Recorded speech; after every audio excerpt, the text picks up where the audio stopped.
नमस्कार। बहुत ही सुंदर सा प्यारा सा कन्यादान के गीत लेके आ गई बन। देखी जा, सुनी जा, बताई जा कैसन बा। के जे कदाली लगावेला कदाली पटावेला, के जे कदाली लगावेला कदाली पटावेला, के जे धिया जनमावेला जांघे बैठावेला, के जे धिया जनमावेला जांघे बैठावेला, पापा जे कदाली लगावेले कदाली पटावेले, पापा जे कदाली लगावेले कदाली पटावेले, आमा जे धिया जनमावेली जांघे बैठावेली, आमा जे धिया जनमावेली जांघे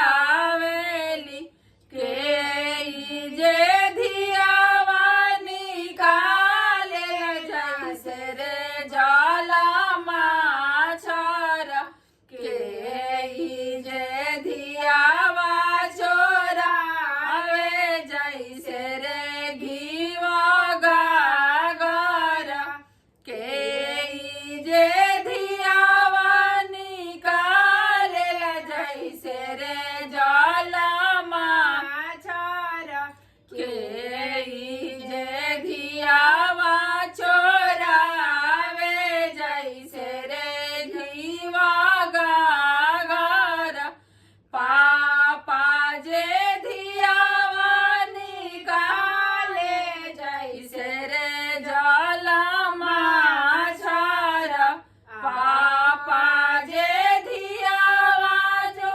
निकाले जैसे रे जाला माछर, आमा जे धियावा चोरावे जैसे रे घीवा गागर, आमा जे धियावा चोरावे जैसे रे घीवा गागर।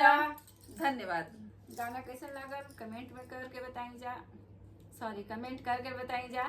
और चैनल पर नया बनी जा, पहली बार देखा तो नहीं जा तो सब्सक्राइब के बटन जरूर दबाई जा, तभी आगे की वीडियो और ही लोग भी पहुंच सकेला।